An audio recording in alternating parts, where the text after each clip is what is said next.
आप लोगों को मैंने विषय बता दिया है और हवाले आपने सुने हैं, और उन हवालों के मुताबिक मैं फिर से आपको विषय बता देता हूँ, और वो है कि बड़े धीरज और आशा के साथ प्रभु का इंतजार करना, उसको वाच करना। हम लोग अब ऐसे वक्त में पहुंच गए हैं कि हम लोग बड़ी खुशी के साथ, धूमधाम के साथ बड़े दिन को मना सकें, और ज़्यादातर तैयारियां हो भी चुकी हैं। बाहर के मुल्कों में जहाँ कई जगह पर तैयारियां हो रही हैं क्रिसमस के लिए। चर्चों की हम ये देखें कि उसकी खूबसूरती को बढ़ाने के लिए पेंट और कई तरह के काम शुरू हो गए,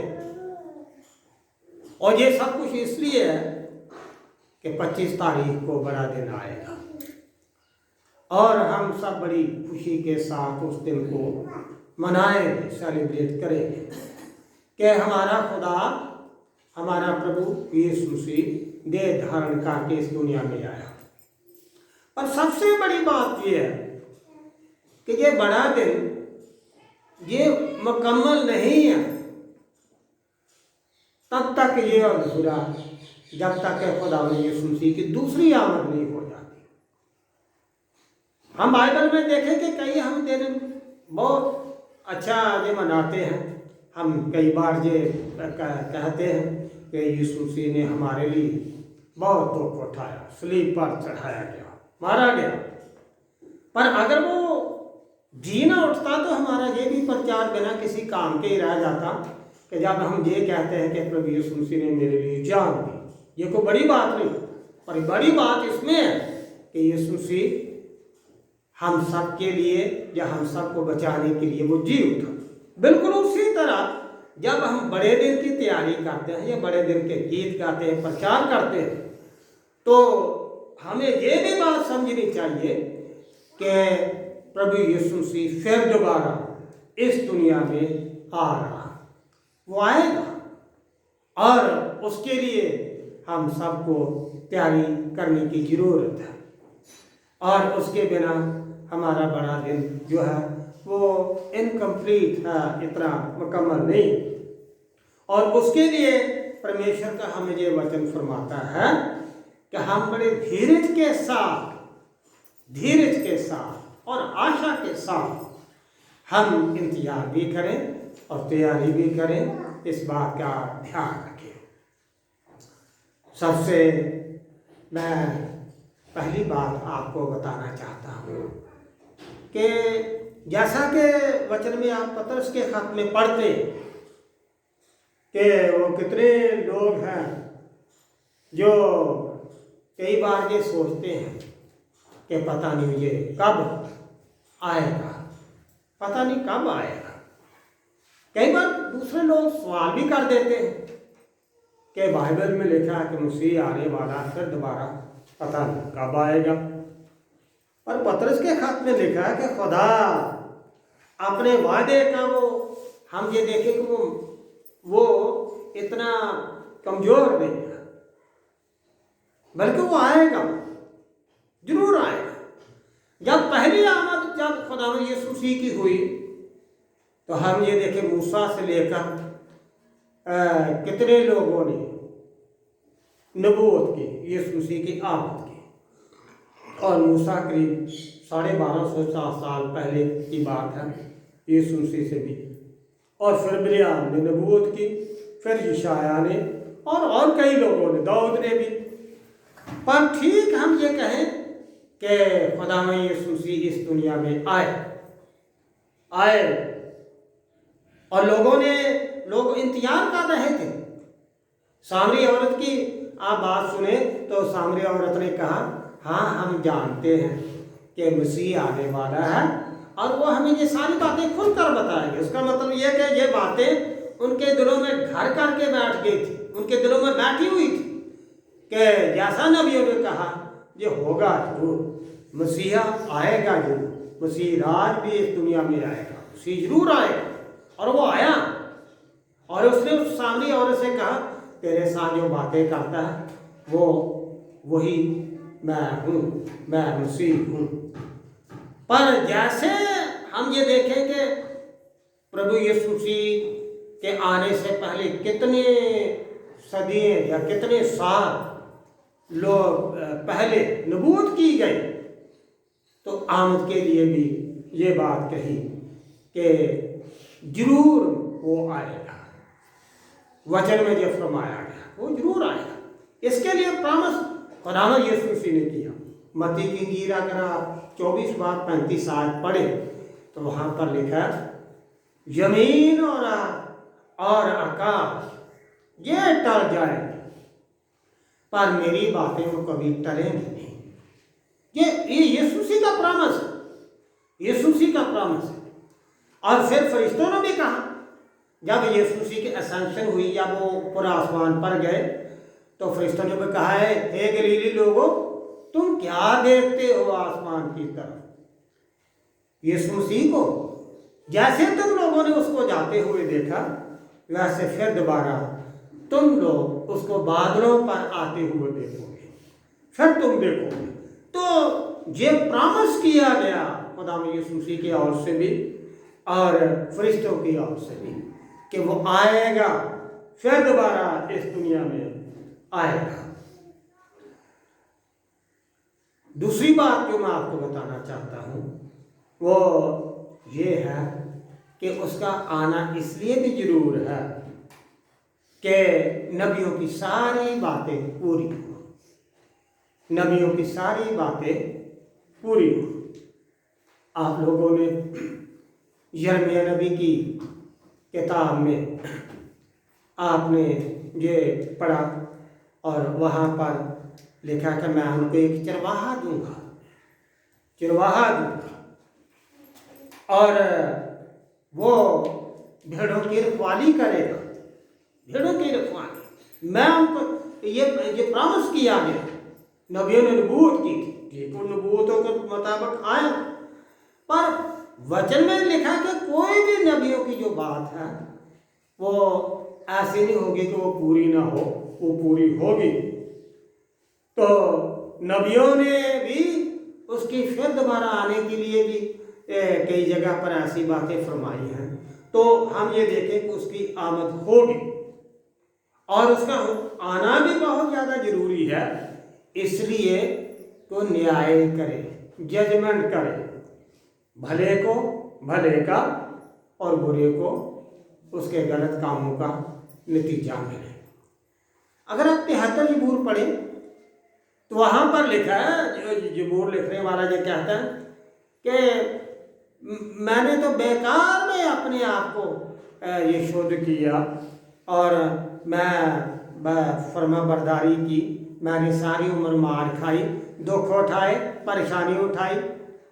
और दूसरे लोग जो खुदा से डरते नहीं हैं तो उनकी दौलत देखो, उनकी सेहत देखो, सब चीज़ें देखो, शान शौकत देखो, पर आप ये देखें उसको बड़े ध्यान से पढ़े। पर खुदा कहता है अपने उस बंदे को कि मैंने उनको सजा के लिए मुकर्रर किया।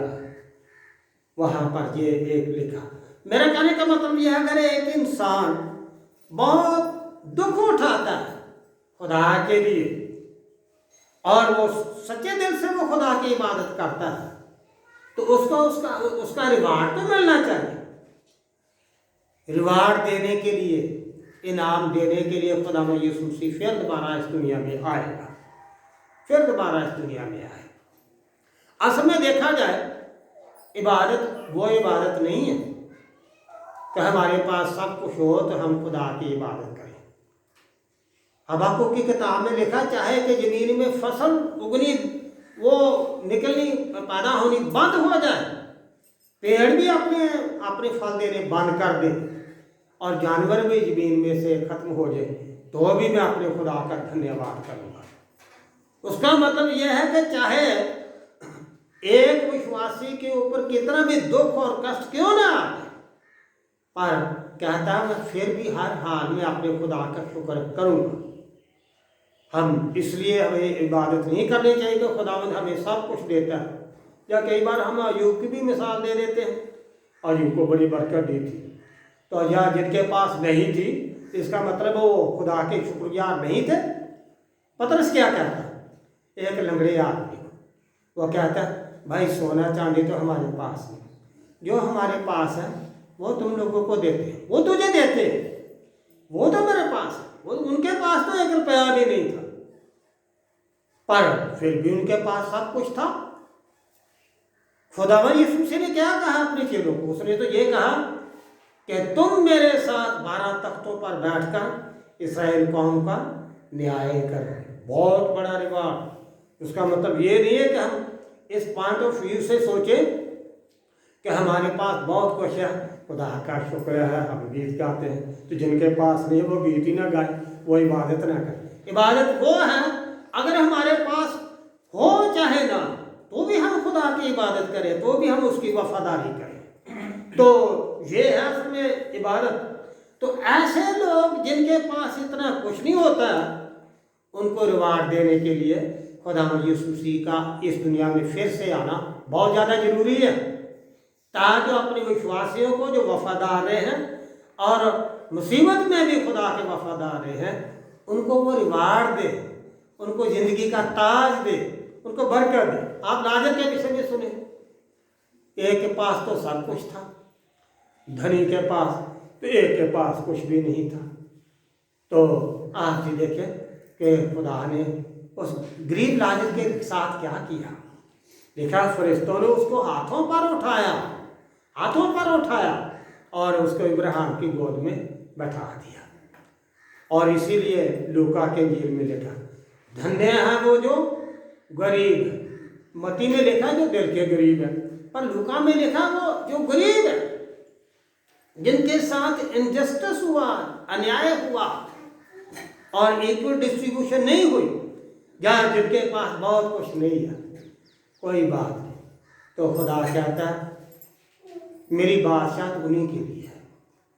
तो ये रिवार्ड देने के लिए खुदावंद यीशु मसीह का इस दुनिया में फिर से आना बहुत ज़्यादा जरूरी है। उसका मतलब कई बार हमारे इंडियन जो विचार है वो ये है कि अच्छे कर्म भी करना या बुरे कर्म भी करना इनका कोई फायदा नहीं है। अगर अच्छे कर्म भी हो गए तो उसका मतलब यह है कि वो फिर इंसान बन जाएगा, तो वो तो 84 लाख की जीवन में माइग्रेट होता रहेगा, तो भी उसका मतलब है कि कोई इतना फर्क नहीं पड़ता। और फर्क पड़ता है।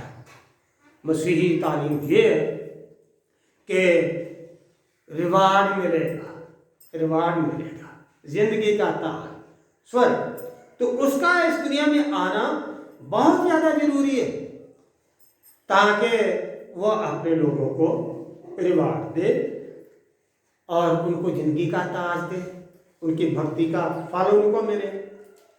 और मत्ती के इंजील में 25 बाब और 31 से 46 में लिखा, वहाँ पर लिखा कि खुदा कैसे यीशु मसीह कैसे भेड़ों से बकरियों को अलग करेगा और उनको क्या कहेगा अपने दाहिने तरफ के लोगों को, भेड़ों को, कि तुम इस बादशाह को लो है जो तुम्हारे लिए तैयार की गई है।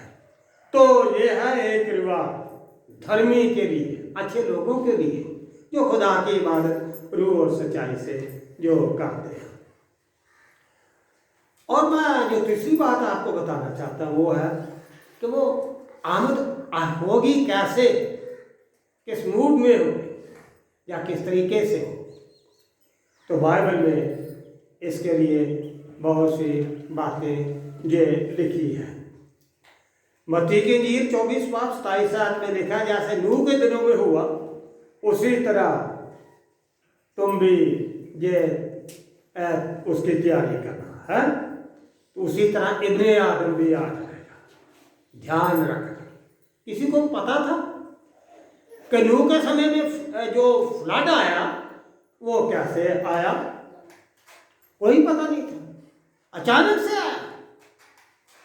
सदोम और अमोरा पर जब ये मुसीबत आई तो उनको भी पता नहीं था, नूह के समय में भी पता नहीं था। इसीलिए खुदामा यीशु मसीह की आमद के विषय में भी कोई पता नहीं। आज के वक्त में एक ट्रेंड चल पड़ा, हाँ 2022 में आ रहा जी मसीह फलां तारीख को फलां महीने को, पैसे लूटने के लिए, झूठ, गलत बात। कोई कहता जी इसराइल में लड़ाई लगी तो सब लोग आ गया मसीह। ऐसी ऐसी बातें। जब तो खुदामा यीशु मसीह ने वचन में ये फरमाया, उससे पूछा गया कि तू कब आएगा, तो कहता ये मैं भी नहीं जानता, मैं नहीं कह सकता, ये बाप ही जानता है। क्योंकि कुछ ऐसी भेद की बातें हैं जो इंसानों को बताई नहीं जाती। क्यों काशा में लिखा यूहन्ना को ये कहा गया कि इन सारी बातों पर मोहर लगा, इनको कुछ बातों को लिखा, इनको लिखना। क्योंकि अगर सारी बातें बताई जाए ना इंसान को कि आसमान में ये है, तो उसने कहा मैं आप नहीं मानता, जो तो हवा में क्या कैसे नहीं। तो मेरा कहने का मतलब कुछ ऐसी भी बातें हैं जो इंसान बिना देखे उसको समझ नहीं सकता है, ना ही वो उसका मन मानने के लिए तैयार होता है। तो मेरा कहने का मतलब ये है कि वो आएगा जरूर, पर उस वक्त का किसी को कोई पता नहीं, कोई पता नहीं। और पतरस के खत में तो लिखा, खुदा की निगाह में 1000 साल एक दिन जैसा और एक दिन 1000 साल जैसा। आएगा अचानक और आएगा भी जरूर, ऐसा होगा जरूर। और इस बात का खुदा के वचन में फरमाया गया, ध्यान होना चाहिए। कई बार हम ये कहते हैं और लिखा है बड़ी लड़ाइयाँ हुई, और जो लड़ाइयाँ तो यीशु मसीह के समय में भी और उसके बाद अचानक होती रही है, तो उस वक्त नहीं आया। आप ये देखें कि तो सन 70 में जब टाइटस ने जब हमला किया यरूशलेम पर, तो कितने लोग मारे गए लड़ाई के मैदान, यहूदी जो थे ईसाई। और साथ में गिरजा भी जो चर्च भी जो था वो भी स्वीप आउट हो गया, वो भी प्लेन कर दिया गया। उसके बाद आज तक वो यरूशलेम का चर्च नहीं बना, आज तक भी नहीं बना। सिर्फ उसकी यादें हैं कुछ थोड़ी बहुत दुआ, और सन 70 के बाद फिर वो चर्च नहीं बना। मेरा कहने का मतलब है वो तो प्रभु ने भी कहा था, मैं तुमसे सच सच कहता हूँ कि जहाँ पर पत्थर छोड़ा नहीं जाएगा, पत्थर पर पत्थर नहीं छोड़ा जाएगा। और वही हुआ। पर उस वक्त किसी ने नहीं कहा कि भाई क्या होते आगे, इससे बड़ी और मुसीबत क्या हो सकती थी। आज जरा सी भी लड़ाई हो तो जब कोई ऐसी बात हो, वर्ल्ड वार की बात, कोई कहता वर्ल्ड वार लगने वाली, बस सब लोग क्या होते आगे। पर मत्ती की इंजील में तो लिखा ये तो मुसीबतों की शुरुआत है। हाँ, जब एक स्टार गिरेगा ना, कोई बड़ा तारा है, कहेंगे कि वो चलो नॉर्थ कोरिया पर गिरा, सब खत्म हो गया, सब तो तब हम सोचेंगे भाई ठीक है। ऐसा तो बड़ी चीजें, ऐसी घटनाएं होने लगेगी। ये अकाल, ये तो तब से दाऊद के समय में भी अकाल पड़ते रहे, कई चीजें होती रही, और उसके बाद भी कई बार अकाल पड़ते रहे। तो हम ये कह देंगे कि बस आमद आ गई है, आमद क़यामत होगी, बस आने वाली कल को होने वाली है। तो ये सब ऐसे कई ब्लफिंग, या हम ये कहें गप मारने वाली बात, कई बार कई लोग ऐसे लोग कह देते हैं। पर वो दिन जब वो वक्त सिर्फ खुदा ही जानता है। पर उसके लिए हम ये देखें, मैं आखिरी बात आपको बताऊं कि हो गया तो वो जरूर, पर अब हमारे लिए बहुत ज़्यादा जरूरी है उसके लिए हम तैयारी करें। तैयार हर वक्त तैयार। क्या लिखा है अंजीर, आपने जो लूका के अंजीर में पढ़ा, तुम्हारे कमरे बंदी रहे, तुम्हारे दिए जाते रहे, कमरे बंदी रहे। हाँ, जैसे मोर्चे पर एक सोल्जर होता है ना, बूट भी डाले हुए होते हैं, और उसके पीठ पर पिट्ठू भी होता है, तो बिल्कुल वो तैयार रहता है लड़ाई के लिए। तो ऐसी तैयारी होनी चाहिए एक सोल्जर की तरह। तैयारी तुम्हारी कमरे बनी रहे और दिए जाते रहे। तो बुझता तो वो है जो सोचता है, जिसका दिया बुझा देता है, उसका मतलब वो सो है। पर लिखा वहाँ पर लिखा तुम्हारे दिए जलते रहे। दिया जलना उसका मतलब है कि हम जाग रहे।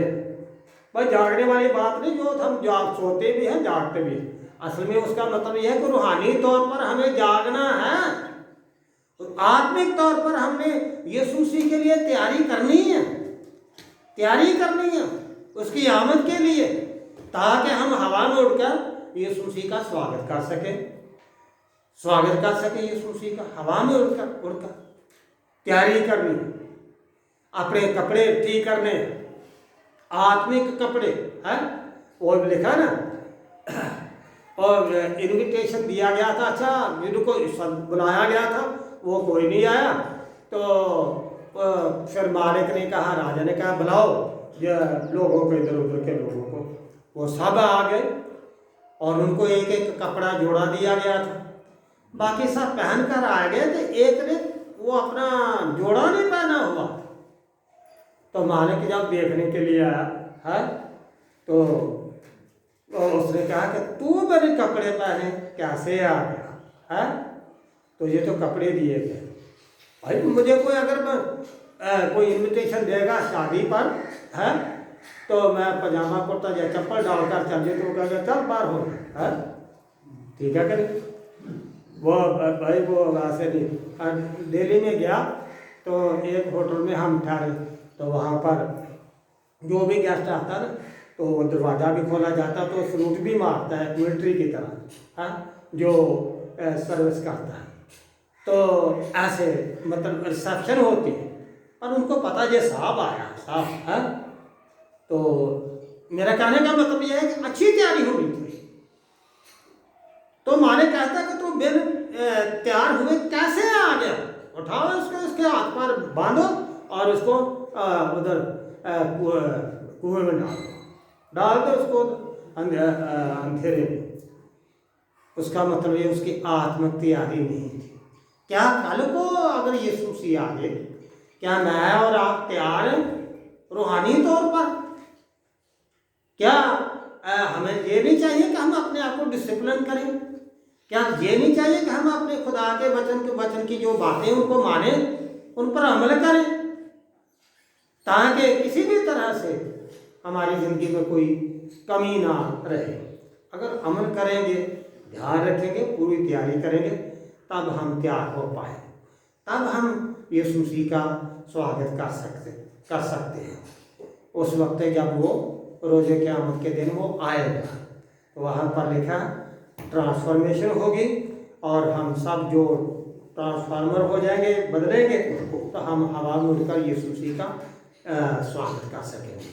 तो हमें चाहिए कि हम लोग अपने आप को तैयार करें और उस आमद के लिए अच्छी तैयारी करें, ताकि हम सब खुदा की बादशाहत में शामिल हो सकें और एक अच्छा रिवार्ड प्राप्त कर सकें। खुदा आप सब लोगों को बड़ी बरकत दे।